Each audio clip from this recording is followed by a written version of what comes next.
여러분 안녕하십니까? 해외 동포 여러분들께서도 안녕하시죠? 김용해 TV의 김용해입니다. 지난 영상에서는 풍전 등화의 위기에 빠진 백제가 외국에다가 구원방 파견을 요청하였고 제명천왕이 파병을 결정하였다. 그 사실을 설명드렸습니다. 그리고 일본 서기에 이상한 동요가 있었고 그 동요를 풀어보니까 병력의 징발과 전쟁 물자 조달에 있어서 제발 공평하게 해주세요. 이렇게 천지 신명에게 비는 향가였습니다.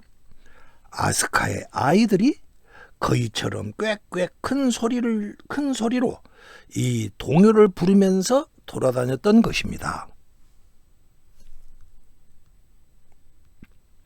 오늘은 충격적인 사실이 공개됩니다.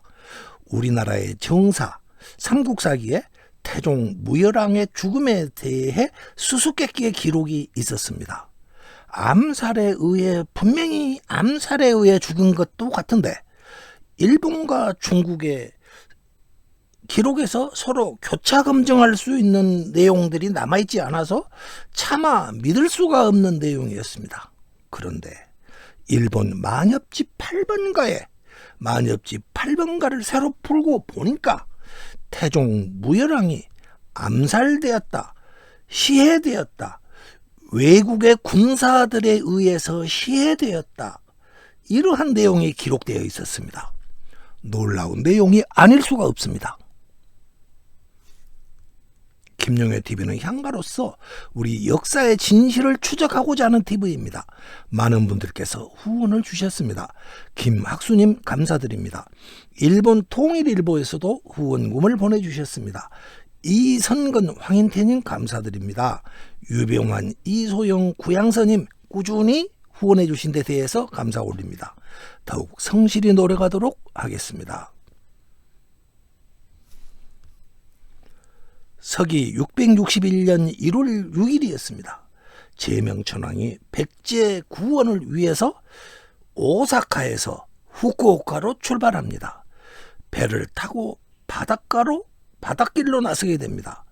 천황뿐만이 아니라 외국의 수뇌부 전체가, 나라 전체가 총 출동하였습니다. 이 사진은 현대의 오사카항이 되겠습니다. 바로 이 부근에서 제명천왕이 백제 구원군 파병을 위해서 군선을 타고, 나무로 만든 군선을 타고 출발하였을 것입니다.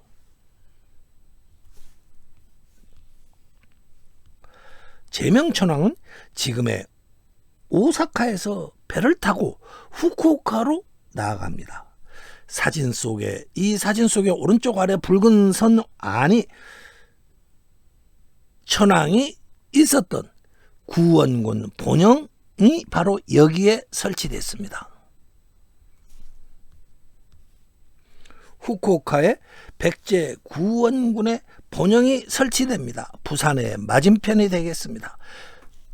이 붉은 원이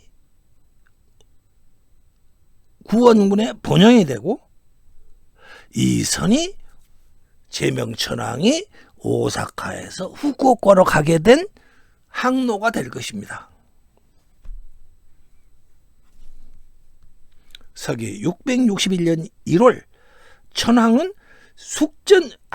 항해하던 중에 숙전진이라는 곳에 도착하게 됩니다. 제명천왕은 이곳에 머무르면서 전국 각지의 병력들을 총 집결시켜서 이리 오라 해가지고 부대 편성을 하고 훈련을 시켰던 것으로 보입니다. 사진의 붉은색 원 안이 현대 숙전진으로 추정되는 장소입니다. 물론 이 장소가 바로 숙전진이다 이렇게 말할 수는 없을 것입니다.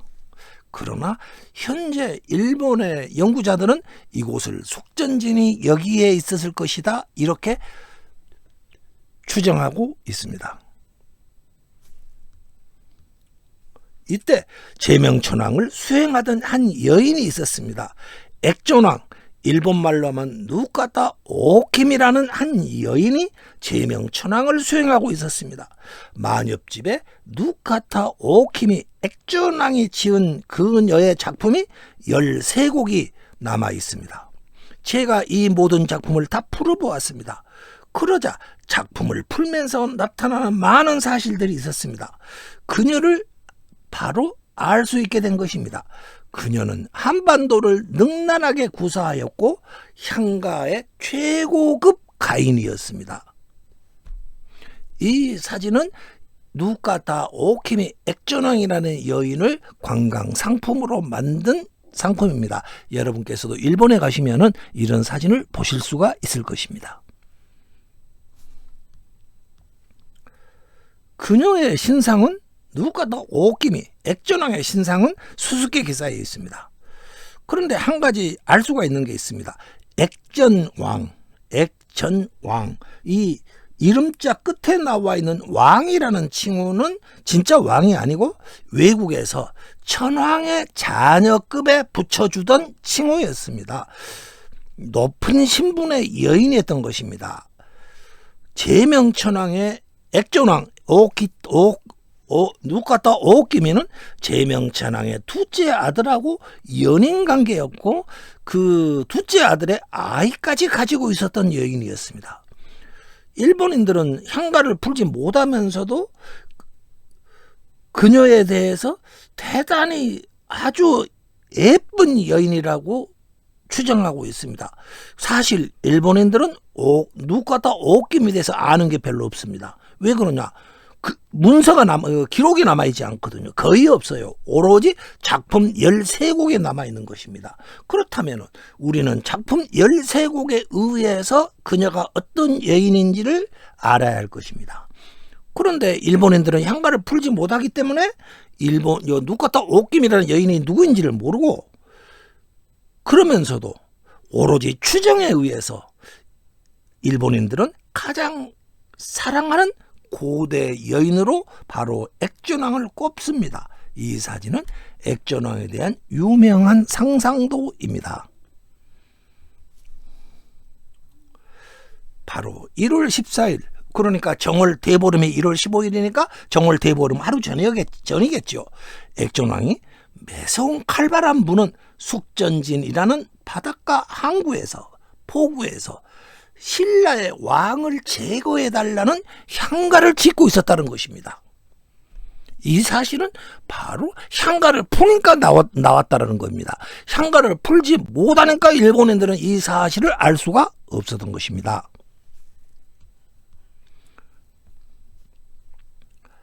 여기에서 우리는 지난 영상에서 제가 설명드렸던 백제 구원군 파병을 지시했던 제명천황의 조칙, 명령서지요. 조칙이니까 왕의 명령입니다. 그 조칙의 한 구절을 떠올리면 좋습니다. 일본서기 제명천황조에 이 조칙이 기록되어 있습니다. 그녀는 이렇게 말합니다.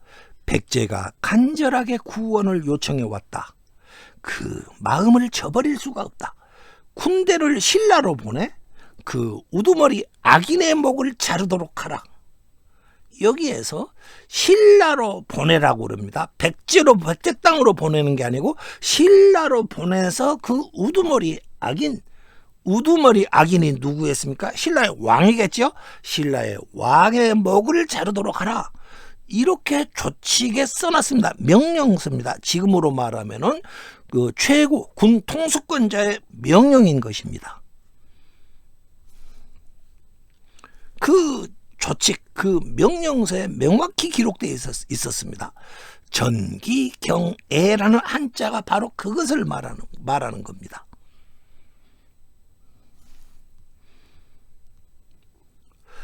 전기경애, 이 네 글자를 풀어보겠습니다.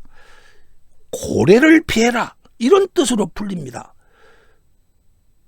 자, 전기경애에서 전은 자르다 전, 경은 수컷고래 경, 애는 암컷고래 예. 그러니까 경애를 풀면은 수컷 암컷 다 말하니까 큰 고래를 말하는 겁니다. 경애는 고래로 풀어야 합니다. 그러니까 고래를 자르다, 다시 말해서 고래의 목을 베라, 이런 뜻이 되겠습니다.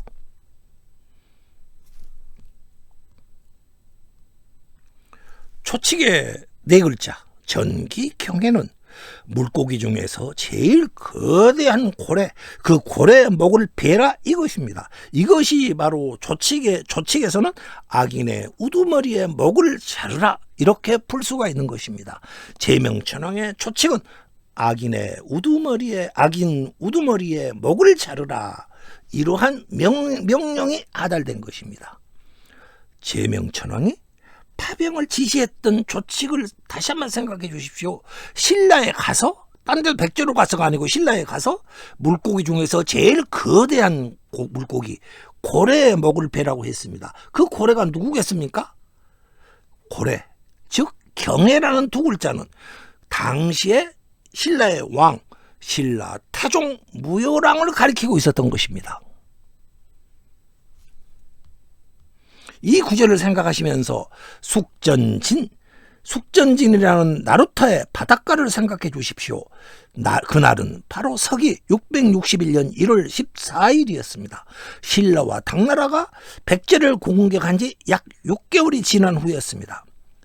액전왕이 우두머리의 악인의 목을 잘라라 이러한 제명천왕의 명을 받들어서 그 명령이 현실로 이루어지게 하기 위해서 바로 그 우리가 지금 다루고 있는 향가를 지었던 것입니다. 향가는 소원을 이루어준 겁니다. 천왕이 명령을 했으니까 그 명령이 현실로 이루어지게 해주세요.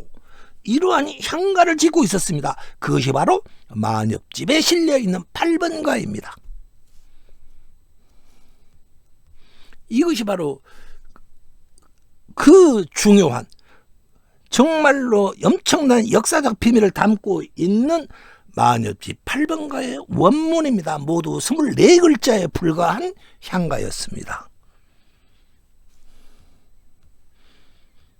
지난 1000년 동안에 일본의 만엽집 연구자들은 이 8번가를 다음과 같이 풀고 있습니다. 제가 낭송해 드릴게요. 니키타스에서 배를 출발시키려 달을 기다리니 조수도 밀려왔네. 지금 저 나갑시다. 이렇게 일본인들은 풀고 있었습니다. 다시 읽어드릴게요. 니키타스에서 배를 출발시키려 달을 기다리니 조수도 밀려왔네. 지금 저 나갑시다. 이렇게 풀고 있었습니다. 지난 1000년 동안. 그런데 이 일본인들의 풀이에는 많은 문제점이 있습니다. 문제점 한 두어 가지만 제가 짚어보겠습니다.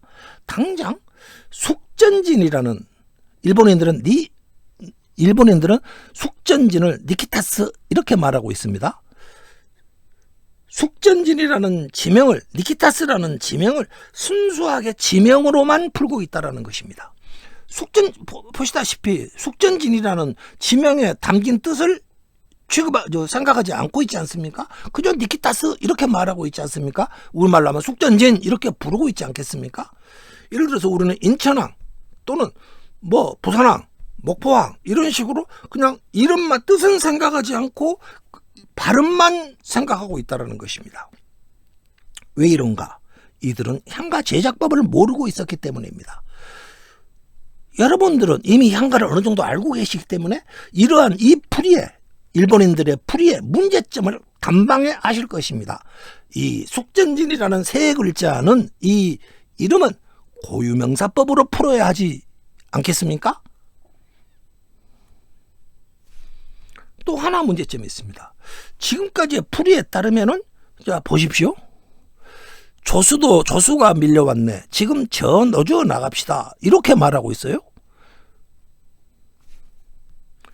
이것은 뭐냐? 너저 나가자. 이 말은 천황의 명령입니다. 천황의 명령이니까 바로 이 명령은 집행돼야 합니다. 바로 당시 거기에 있던 군사들의 선박들은 바로 출발했어야 맞습니다. 그러나 그들은 그러지 않고 있습니다.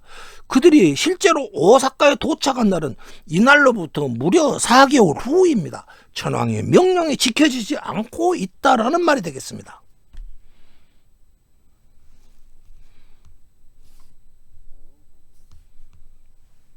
팔번가는 지난 1000년 동안에 같은 바다 한개에 쌓인 것처럼 전혀 풀리지 않고 있었습니다. 아무도 이 8번가의 뜻을 모릅니다. 1000년 전에 누구 한 사람이 풀어놓으니까 지금 당장 노져가자 이렇게 풀어놓으니까 1000년 동안 아이고 우리 앞선 분께서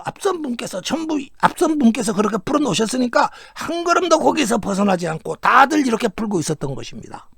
아무도 진짜 뜻을 모르고 있었던 것입니다. 그렇다면 8번가의 향가 제작법이라는 것을 제가 적용시켜 보겠습니다. 저는 향가 제작법으로 만들어진 노래라고 했지 않습니까? 향가 제작법으로 풀어야만이 향가는 풀리게 됩니다. 이렇게 제작법을 적용해 보니까 바로 이렇게 풀려나갑니다. 제가 읽어드릴게요. 숙전진에서 배를 타게 하신단께 우두머리 악인의 목을 익은 이삭처럼 잘라 떠오르는 달을 기다리게 하자. 밀물처럼 나란히 소로 몰려가자. 이제 자 힘껏 기회를 펼치라고 빌어야지. 다시 읽어드릴게요. 숙전진에서 배를 타게 하신단께 우두머리 악인의 목을 익은 이삭처럼 잘라 떠오르는 달을 기다리게 하자. 밀물처럼 나란히 소로 몰려가자. 이제 자 힘껏 기회를 펼치라고 빌어야지. 이렇게 풀리고 있었습니다. 향가 제작법으로 풀어본 8번가는 군사들이 물밀듯이 밀려들어가서 신라로 가서 악인 중에 우두머리의 목을 자르게 해달라 이렇게 천지신명에게 빌었던 내용이었습니다. 이 책은 제가 우리 향가가 어떻게 해서 고조선에서 탄생한 향가가 한반도를 거쳐서 어떻게 일본으로 갔는가를 그것을 탐색해 본 향가 루트라는 저의 저서입니다. 참고 권유 부탁드리겠습니다. 자, 이 작품에 다 세세히 풀어드릴 수는 없고 첫 구절에서 첫 구절에 향가 제작법을 적용시켜 보도록 하겠습니다. 숙전진에서 배를 타게 하신단께 이것이 바로 첫 구절이었습니다. 이 구절을 어떻게 풀으셨는가? 바로 그 말입니다. 그래서 제가 이 구절이 핵심적인 몇 가지만 이 구절이 왜 이렇게 풀리는지 그 몇 구절만 제가 풀어보도록 하겠습니다. 첫 세 글자 숙전진에서 배를 타게 하신단께 숙전진이 선승세무 이 글자를 이 글자의 맨 앞 세 글자 숙전진을 제가 풀어보도록 하겠습니다. 숙전진은 나루토의 이름이 누가 보더라도 나루토의 이름입니다. 그러니까 나루토의 이름이기 때문에 향가 제작법에서는 향가 제작법의 고유명사법이라는 것으로 풀어야 합니다. 고유명사법은 무엇인가? 향가와 관련된 고유명사의 뜻은 노래를 만든 향가를 만드는 의도와 아주 밀접하게 관련되어 있다. 이 사실을 의미하는 법칙입니다. 즉 다시 말해서 숙전진 이 한자는 이 향가 전체 8번가 전체의 뜻과 밀접하게 관련이 있더라. 이러한 법칙인 것입니다. 향가 풀이에 있어서 가장 강력한 도구 몇 가지 도구를 꼽으라면 그 중에서도 가장 강력한 도구 중에 하나였습니다. 이 고유명사법이라는 것은. 그러니까 숙전진이 무슨 뜻을 가지고 있는가 이렇게 풀어보아야 할 것입니다. 자, 숙은 우리가 뭐냐면은 익다 숙 이게 수수라든지 조라든지 벼라든지 이런 게 익다. 익다 숙입니다. 저는 팥전자고요. 진은 나루토 진입니다. 그렇다면 숙전은 뭐냐?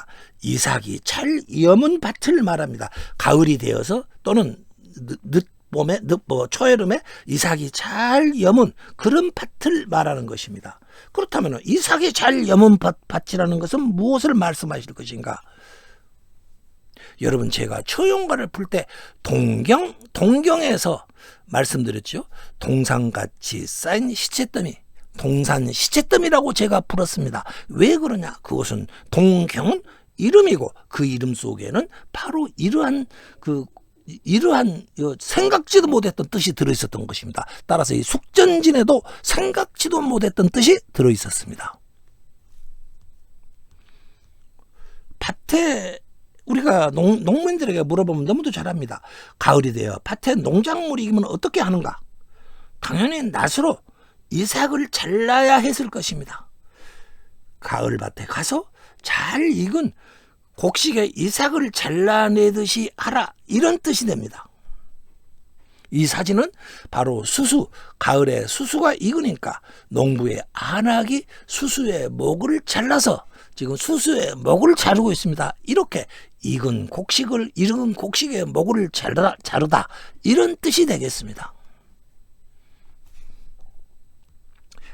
익은 곡식의 이삭을 자른다라는 것은 무엇에 비교할 수 있는가? 사람의 목을 자른다라는 뜻으로 비유할 수도 있습니다. 전쟁터로 가는 군사들에게 곡식의 이삭을 자르라. 농부도 아닌데 왜 그랬겠습니까? 바로 적군의 목을 이삭 자르듯이 베라, 이런 뜻을 담아두었던 것입니다. 이들은 전쟁터로 가는 군인들이 농부가 아니라는 점을 생각해야만이 될 것입니다. 여기서 진짜로 충격적인 내용이 나옵니다. 놀라운 뜻이 숨겨져 있었습니다. 놀라운 유사성이 있는 것 하나가 바로 역사서 속에 있었습니다. 그것이 뭔가? 제명천왕의 초칙이었습니다. 제명천왕의 초칙에 어떤 글귀가 있었는가? 우두머리 악인의 목을 베라, 고래를 베라, 이런 게 있었지 않습니까? 바로 이 구절이 퍼뜩 생각이 났던 것입니다. 여러분, 향과 불의에는 절대적으로 상상력이 필요로 합니다. 조칙에는 전기경에 그 고래의 목을 베라, 이렇게 쓰여 있었습니다. 그런데 숙전진에 상상도 안 하게 숙전진이라는 글 속에 벼이삭을 잘라내라, 이런 뜻이 있었다라는 말이 됩니다.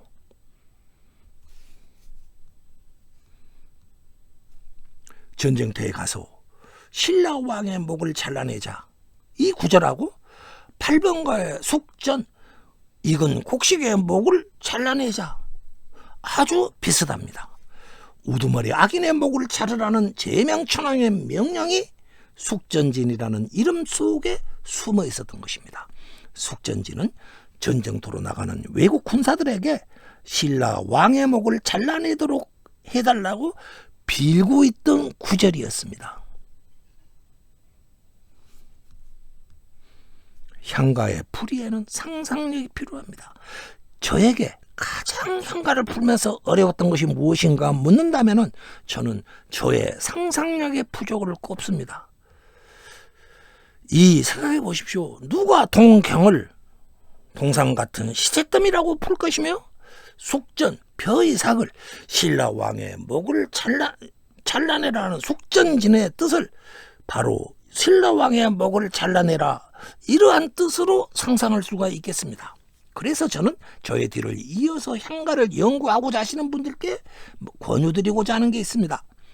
상상은 아시되 절제가 있어야 하고 근거가 있어야 하고 역사의 앞뒤 맥락에 맞아야 하고, 이런 조건 하에서 풍부하게 상상력을 발휘해달라.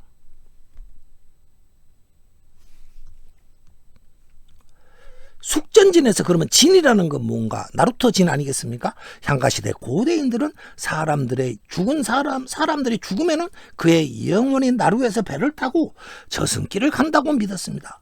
이것을 제가 누누이 강조하다시피 저승바다 문화라고 했고, 이 저승바다 문화는 우리나라에서도 저 유럽, 이집트까지 저승바다 문화가 광범위하게 있었습니다. 인류의 공통문화였던 것입니다.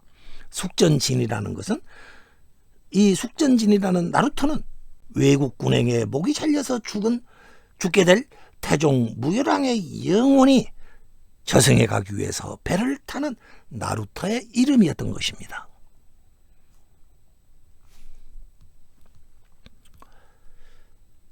제가 고유명사법이라는 것은 고유명사를 한자의 뜻으로 풀어낸 뜻이 향가를 만들어낸 그 의도하고 일치해야 한다고 말했습니다. 그렇기 때문에 8번가는 제명천왕의 뜻, 희망, 소원, 즉 우두머리 악인의 목을 잘라 죽이라는 제명천왕의 조칙에 맞도록 풀어야 할 것입니다.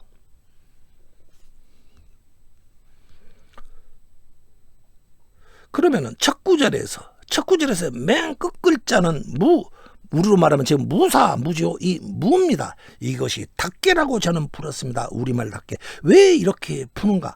우리말에 순수한 우리말에 툭탁거리다, 툭탁거리면 싸우다, 툭 때리다, 탁 때리다 이런 말이 있습니다. 고대 한반도에는 싸움이 툭이나 탁 이러한 비슷한 발음이었을 것입니다.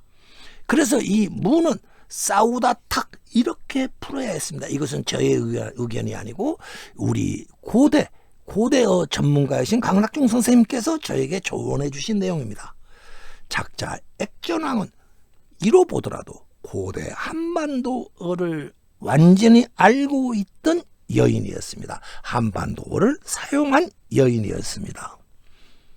그렇기 때문에 이 무를 닭개로 푸니까 숙전진에서 배를 타게 하신 닭개로 풀어야 하는 것입니다. 이 말이 고대 백제어일지 고대 신라어일지 또는 고대 남부지방 가야의 언어일지는 저는 잘 모르겠습니다. 어찌하든 고대 한반도의 남부지방에 닭개라는 용어가 쓰이고 있었을 것이다.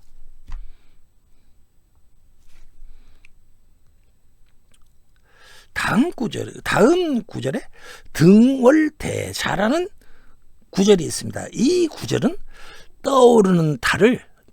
떠오른다니까 달을 기다리게 하자 이렇게 풀립니다. 향가 가인들은 달이 영혼의 저승길을 비춰준다고 믿었습니다. 첫 구절 숙전진이라는 세 글자가 가진 뜻이 만일에 현실이 된다면은 우두머리의 악인 외국 사람들이 보아서 우두머리의 악인 즉 신라 태종 모혈왕의 목은 잘려서 죽을 것입니다. 이것이 향가가 가진 힘입니다. 태종의 영혼은 저승으로 갈 배를 타고 이제 저승으로 가야 하는데 그때 멀리 저승길을 비추어줄 달이 떠오르기를 기다리고 있었을 것입니다. 그러니까 떠오르는 달을 기다리게 하자. 누구에게? 그 신라 태종 무혈왕의 영혼에게 자 당신이 저승으로 가야 하는데 자, 달이 떠올라야 한다. 그러니까 당신은 기다려야 한다. 신라 태종 무혈왕에게 떠오르는 달을 기다리게 하자. 이렇게 풀리는 것입니다. 등월대자라는 네 글자 중에서 뒤에 두 글자 대자를 풀어보겠습니다. 두 글자는 뜻과 발음의 법칙으로 만들어져 있었습니다. 앞에 글자 대자는 기다리다 대입니다. 그러니까 앞에 글자는 뜻으로 읽고 뒤에 글자는 발음으로 읽는다라는 뜻발의 법칙에 따라서 기다리다 플러스 뒤에는 자 아니겠습니까? 놈자자 기다리다 플러스 자가 됩니다. 이 기다리다 플러스 자를 자연스럽게 연결해서 읽는다면 기다리자 이렇게 되는 것입니다. 액전왕이 한반도어를 능란하게 사용했다는 것을 여러분께서는 의심하지 않으실 겁니다. 이 영상 속의 사진은 현대 숙전진으로 추정되는 아까 제가 말씀드렸죠. 붉은색 원안의 그곳 숙전진으로 추정되는 곳의 밤바다와 떠오르는 달의 만월의 모습입니다.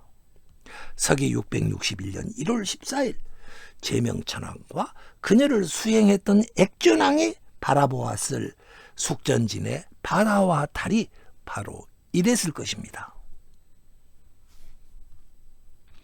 8번가의 마지막 구절을 보겠습니다. 이 사진은 바로 저승바다를 비추는 달의 모습이 되겠습니다. 우리 조상들의 영혼은 이러한 밤바다에서 달이 비치는 밤바다를 건너서 저승으로 갔을 것입니다. 8번가 마지막 구절입니다. 외국군은 한반도로 가서 머지않아 싸움에 임하게 될 것입니다. 싸움터에 가서 힘껏 기회를 펼치듯이 마치 예술작품처럼 칼을 휘둘러서 적군을 무찌르고 그 우두머리 악인의 목을 베어야 할 것입니다. 바로 그렇게 해달라고 비는 구절입니다. 빌어야제, 그 두 글자는 빌어야제, 이렇게 풀이해야 됩니다. 이제 자 힘껏 기회를 펼치라고 빌어야제. 마지막 두 글자 걸채, 이 두 글자를 보십시오. 뜻발의 법칙입니다. 뜻발의 법칙으로 풀어보겠습니다. 앞 글자는 뜻으로 풀고 뒷 글자는 발음으로 풀어야 합니다. 앞 글자는 빌다, 뒷 글자는 채입니다. 빌다 플러스 채, 이 두 개를 자연스럽게 읽어보면 빌어야채, 빌어야제, 이 말이 될 것입니다. 고대 한반도가 분명합니다. 뜻발의 법칙으로 되어 있습니다. 작가 액전왕은 한반도를 능란하게 구사하던 여인이었습니다. 향가시대, 향가 가인들은 향가가 가진 기이한 힘에 의해서 소원이 절대적으로 이루어진다고 믿었습니다. 액전왕 누카타 오키미는 제명천왕의 간절한 이러한 소원을 바로 마녀집 8번가에 담았던 것입니다. 그리고 이렇게 그녀는 빌었습니다. 8번가의 뜻대로 일이 이루어지게 하소서. 우두머리 악인의 목을 베게 해 주소서. 이렇게 풀었던 것입니다. 숙전진 바다 위로 대보름달이 떠오르고 있었습니다. 숙전진이라는 항구와 배, 저승바다 가는 배, 그리고 달, 이 세 가지를 향가의 시각으로 바라보지 않는다면 8번가는 앞으로도 지난 천년간 풀리지 않았듯이 앞으로도 영원히 풀리지 않을 것입니다. 8번가에 담긴 제명천왕의 소원은 과연 이루어질까요? 천지신명이 그 뜻을, 향가의 뜻을 이루어 줄까요? 이 작품을 지어놓고 약 4개월이 지났습니다. 4개월이 지나는 5월 9일 날 제명천왕과 그 일행들은 후쿠오카에 있던 조창 귤광정 궁이라는 곳에 도착합니다. 바로 백제구원군이 출발할 본영이 있던 곳입니다. 외국군은 그동안 한반도에 그 4개월 동안 놀고 있지 않았을 것입니다. 외국군은 그동안 그 사이에 한반도에 소규모 군사들을 계속 보내면서 자기들의 본진이 이제 수만 명이 가지 않겠습니까? 본진 출병을 위해서 계속 전쟁터 상황을 염탐하면서 어떻게 작전을 해야 할지 그것을 계속 파악하고 연구하고 있었을 것입니다. 천왕이 조창궁에 도착한 후 약 한 달이 지났습니다. 한 달 동안 묵고 있었는데 이때 갑자기 천지가 뒤집힐 정도로 충격적 소식이 전해왔습니다. 긴급 뉴스였습니다.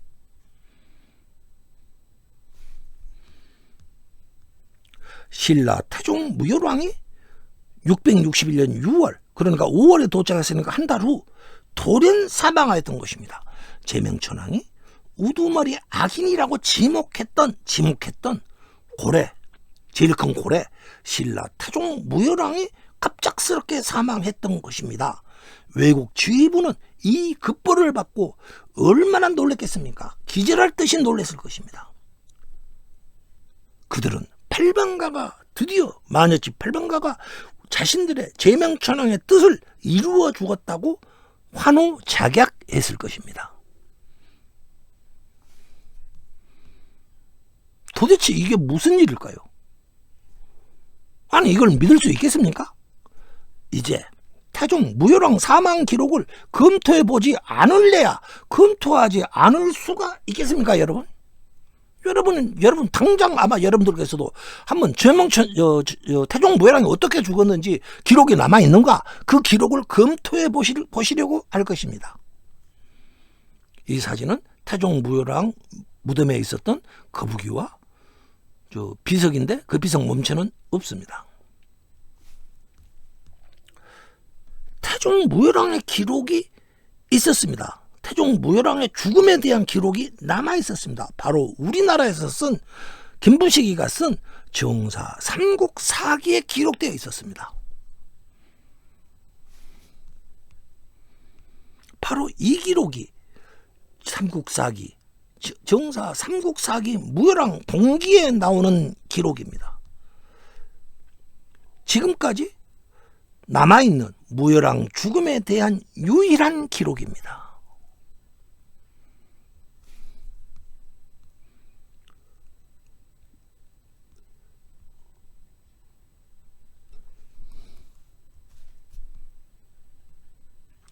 이 구절을 읽어보면 이렇게 풀립니다.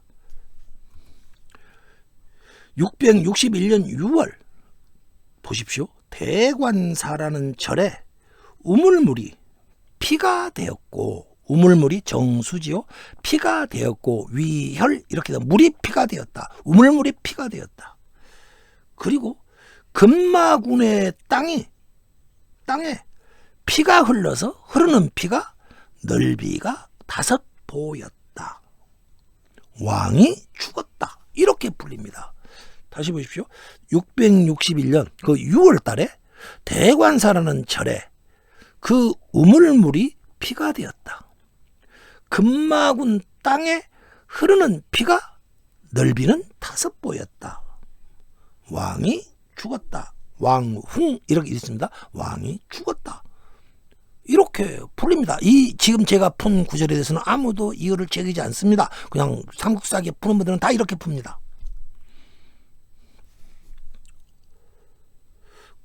보십시오. 아주 은유적으로 표기되어 있지 않습니까? 피가 흘렀다. 우물물이 피가 되었다. 피의 넓이가 5보였다. 아주 은유적으로 표기되어 있습니다. 그런데 여기서 이 점을 주목해야 합니다. 삼국사기 전체 기록을 보면은 암살이라든지 숙청이라든지 이런 아주 국가의 여러 가지 정치적인 격변사항은 대부분 다 은유로 기록되어 있습니다. 그러니까 지금 제가 말하는 이 구절이 아까 있지 않습니까? 이렇게 써놓은 것도 은유적 표현인 것입니다. 이 구절은 시해되었다 이러한 풀이가 가능합니다. 왜냐? 은유로 삼국사기 전체에서 보듯이 이 기록 역시 은유로 표기되어 있기 때문입니다. 그런데 문제는 현재 태조왕의 태종 무열왕의 사망에 대한 이 기록은 교차 검토가 가능한 기록이 없습니다. 백제에도 없고, 백제는 당연히 없고, 당나라에도 없고, 신라에도 없고, 일본에도 없습니다. 즉 다시 말해서 교차 검토가 되어야 하는데 교차 검토가 가능한 기록이 없다라는 것입니다. 그렇기 때문에 이것은 그냥 전부 다 이것을 혹시 시해되지 않았을까? 이렇게 상상으로 풀이하고 있는 것입니다. 그래서 이 구절은 수수께끼 구절입니다. 태종 무열왕이 시해됐다는 기록도 없고 또는 자연사했다는 기록도 없는 것입니다. 그러니까 아주 이상한 기록이다. 수수께끼 기록이다. 이렇게 하고 있는 것입니다. 그리고 아까 나타나는 금마군이라는 게 나오죠. 보십시오. 밑에서 위에서 세 번째 구절 앞 세 글자 금마군 이렇게 되어 있지 않습니까? 이 금마군은 어딘가? 오늘의 익산 지역입니다. 익산 지역은 백제에서 아주 중요한, 지금은 우리로 말하면 서울 말고 부산 정도 되겠죠? 아주 중요한 지역이었습니다. 그렇기 때문에 혹시라도 661년 6월 달에 태종 무열왕이 금마군에 갔다가, 그때는 백제 분군과의 전쟁이 한참 치열하게 진행되고 있었습니다. 금마군에 갔다가 누군가에 의해서 시해되었다, 이렇게 볼 수도 있지 않겠습니까?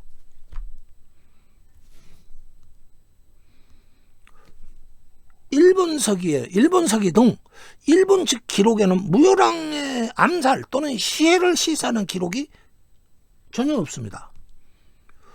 그때 외국의 백제를 백제 구원군을 파병하려 했고 여러 가지 지원을 했기 때문에 만일에 무열왕을 자신들이 시했다면은 숨길 필요가 없지 않겠습니까? 오히려 딱하니 써두지 않았겠습니까? 그런데 일본 기록에는 없다라는 것입니다. 또 중국 기록에도 무열왕이 죽었다 시의 기록이 전혀 나오지 않습니다. 신라는 이 기록을 이렇게 은유로 수수께끼처럼 풀어놓고 있습니다. 수수께끼처럼 써놨습니다. 자, 아무데도 기록이 없다. 오로지 신라의 삼국사기에 아주 이상한 구절이 남아있다. 삼국사기에 그렇다면 삼국사의 이 기록을 향가적 시각으로 한번 제가 접근해 보겠습니다.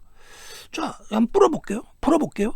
대관, 맨 위에서도 6월달 대관사, 대관이라고 써놨습니다. 대관이라는 것을 그냥 단순한 전리름으로 하지 말고 큰 관청을 지금 뜻하고 있는 것입니다. 큰 관청이 뭐겠습니까? 우리 왕 아니겠습니까? 우리 공무원 중에서도 최고 가는 공무원. 그러니까 대관이었겠죠. 그러니까 그것은 대관, 최고 가는 공무원, 왕이죠. 그리고 우물정자입니다. 우물정이라는 것이 신라에서는 아주 특이하게 써요. 왜 그러냐? 신라 박역거세가 나정에서 나왔기 때문입니다.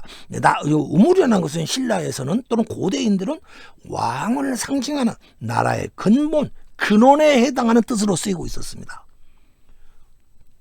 대관사의 우물물이 피가 되었다. 이 말은 나라의 근본, 나라의 근원인 왕이 피를 흘렸다. 바로 이것을 말하는 것입니다. 금마군에는 분명히 군사적 충돌이 있었습니다. 다만 대규모 충돌은 아니었다고 보입니다.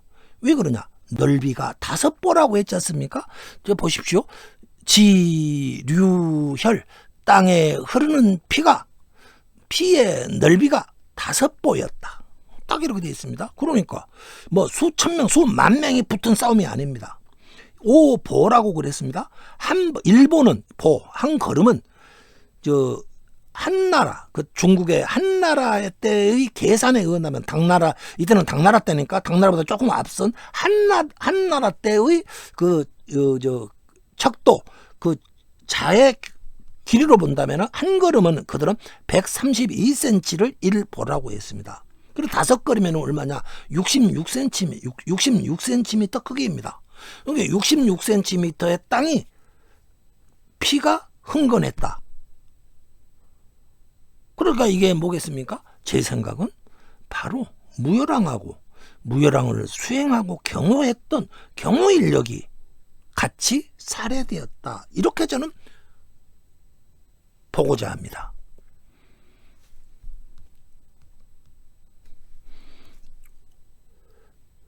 금마군에서 소규모 군사적 충돌이 있었습니다. 무열왕과 수행하던 경호 인력이 살해되었습니다. 물론 이것도 향가로 상상한 저의 향가적 시각입니다. 이 머릿속에서 꽃처럼 피어나는 상상입니다.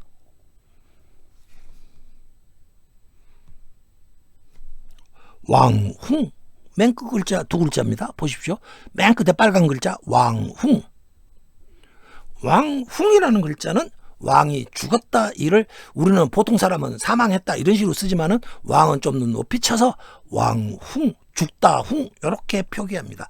왕훈, 왕이 죽었다. 바로 보십시오.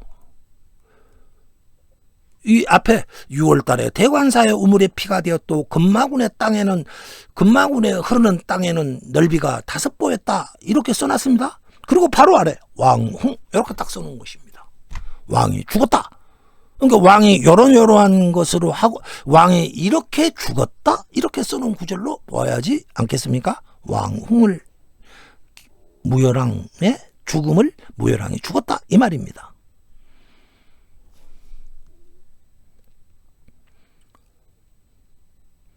자, 왕훈 이것은 역사의 수수께끼입니다. 여러분 어떻게 푸시겠어요? 저는 향가 연구자로서 향가의 기록을 믿는 사람입니다. 향가적 시각으로 보아서 태종 무열왕이 이때 시해되었다 이렇게 부르고 싶습니다. 삼국사기를 편찬했던 김부식은 무열왕 사망 기록을 이렇게 아까처럼 기록해 놓았습니다.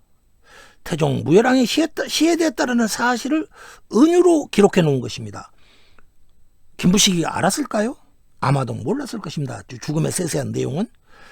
김부식은 신라 시대 때부터 내려왔던 기록을 있는 그대로 옮겨 놓았을 것입니다. 신라 시대에 기록했던 역사 편찬자는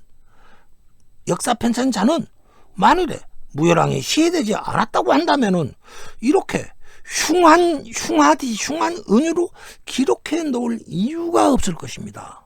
그러니까 김부식은 설사 몰랐다 하더라도 신라 시대 때의 기록자는 태종 무열왕이 시해됐다는 사실을 분명히 알고 있었을 것입니다. 그리고 또 이번에는 일본 측의 시각으로 한번 들여다보시죠. 자, 일본석이 제명천왕 조칙에 바로 그렇게 말했습니다. 고래의 목을 베라. 태종 무열왕의 목을 베라. 이러한 조칙을 쓴 그 조칙이 있었고, 그리고 만엽집에서는 숙전진이라는 말이 있습니다. 가을 이상 목을 자르듯이 목을 잘라라. 이런 내용이 써놨어요.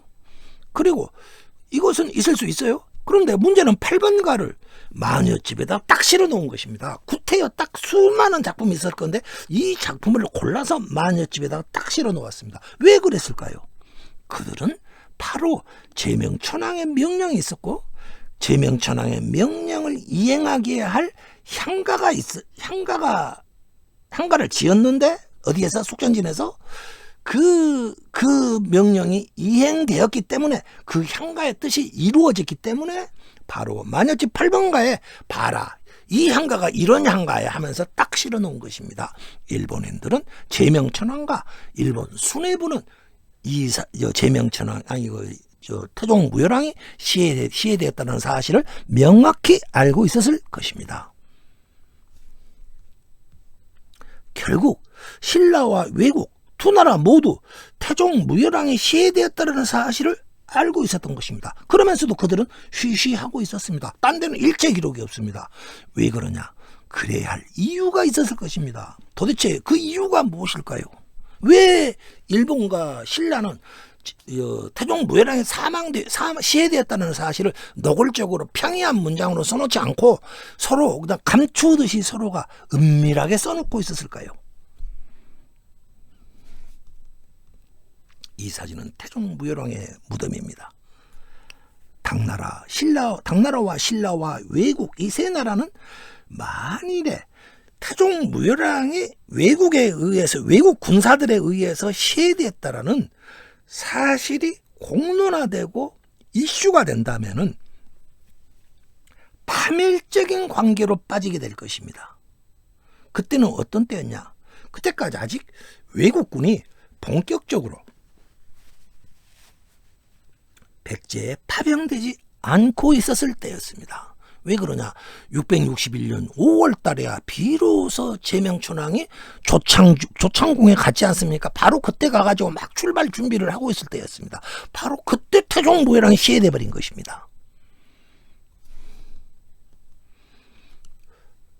백제부흥군은 그때 백제부흥 그 당시의 상황을 한번 짚어보겠습니다. 백제부흥군은 660년 8월 달부터 661년 8월 달까지 약 1년 동안에 200개의 성을 다시 탈환하는 기염을 토하고 있었습니다. 그야말로 귀실복신 등 일부 백제 부흥군의 주동자들을 귀실복신 등의 백제 군사들, 흩어진 군사들과 유민들을 총 다 규합해가지고 나당 연합군하고 치열한 전투를 벌이고 있었습니다. 또 그것뿐이었냐? 고구려가 이제 사태를 고구려도 알았죠. 만일에 백제가 망한다면 자기네들이 완전히 다음 차례가 바로 자기들이라는 것을 알았을 것입니다. 그래서 고구려도 그때 어땠냐? 660년 말, 그러니까 660년 말부터 신라 북쪽 한강 유역을 줄기차게 공격을 해옵니다. 왜 그렇겠습니까? 바로 그쪽을 공격함으로써 신라 당나라군이 그쪽을 막는 사이에 백제 부흥군이 열심히 그 부흥을 위해서 노력하라, 이렇게 하기 위해서 그걸 보고 양동작전이라고 하죠. 그쪽에서 막 공격을 해오고 있었습니다. 그렇기 때문에 백제와 신라군은 아주 공경에 처해 있을 때였습니다. 그때 또 알았을 거 아닙니까? 백제도 이때 외국도 참전을 하려고 조창궁에 와가지고 열심히 군사들을 모으고 있다. 이걸 다 알고 있었지 않겠습니까? 그러면 보십시오. 당나라와 신라는 백제 안에서 백제 부흥군에게 200개 성을 뺏기는 등 아주 공경에 처해 있는데 고구려는 쳐들어오지요. 밑에 외국도 또 쳐들어오려고 준비하고 있지요. 바로 이럴 때인 것입니다. 이때 만일에 외국군에 의해서 무열왕에 시대했다, 이것을 공식화해버린다면 신라는 가만히 있을 수가 없습니다. 당연히 외국에게 보복을 해야 했습니다. 그럼 외국의 보복은 어떻게 할까요? 군사를 쪼개가지고 백제 부흥군하고 싸우고 있던 군사들을 쪼개가지고 배에다 태워서 외국으로 쳐들어가서 외국에 쳐들어가서 혼내놓아야 하지 않겠습니까? 그런데 신라는 어땠냐? 그 당시 군사를 쪼갤 수가 없었을 것입니다. 당나라 입장에서도 신라군이 외국하고 만일에 신라군이 외국군하고 싸우려고 그쪽으로 가버리면 자기들 혼자 백제 부흥군하고 맞닥뜨려 싸워야 합니다. 외국의 입장에서는 또 어떠냐? 만일에 자기들이 시했다 이렇게 막 퍼뜨려버리면 당연히 신라가 보복해 올 것이라는 것을 알았을 것입니다. 근데 금방 말했죠. 외국도 아직 신라군이 쳐들어갔을 때 자기 본토에서 신라군하고 싸운다? 이건 상상할 수 없는 일 아니겠습니까? 그리고 아직 대비도 덜 갖춰져 있었어요. 신라, 당나라, 외국은 각자의 필요 때문에 태종 무열왕 시의 사건을 덮고자 했을 것입니다. 백당나라도 모른 척했고 신라도 가만히 생각해 보니까 외국 니네가 죽였지 했다는 일이 여러 가지로 복잡해지니까 그냥 쉬쉬했고, 외국도 자기들이 죽여놓고도 야 우리가 죽였다면 또 신라가 우리 쳐들어올지 몰라, 그렇게 해서 꼼짝도 안 했던 것입니다. 서로 이심전심으로 자기들의 이익을 위해서 태종 무열왕의 죽음을 축소하고 은폐했을 것입니다. 바로 이것이 무열왕 사망의 진실이었을 것입니다. 현대전에서도 누구를 시해하고 암살하고도 그 암살자들이 자기들이 죽였다 이런 말을 하지 않는 경우는 매우 흔한 일이라고 알고 있습니다. 향가시대, 향가작자들은 향가라는 것은 바로 이러한 일을 가능하게 하는 노래라고 그들은 진심으로 믿고 있었습니다. 향가는 천지신명에게 소원을 이루어지게 해달라고 비는 노래인 것입니다. 기도의 노래였습니다. 작자의 소원을 들어주는 노래이기 때문에 향가는 그 시대인들에게 숭배의 대상이었습니다. 단순한 노래가 아니었던 것입니다. 오늘은 여기까지입니다. 풍전등화의 백제, 구원의 손길을 내밀어준 여인, 그 제명천왕의 이야기가 다음에도 계속됩니다. 많은 시청 부탁드리겠습니다.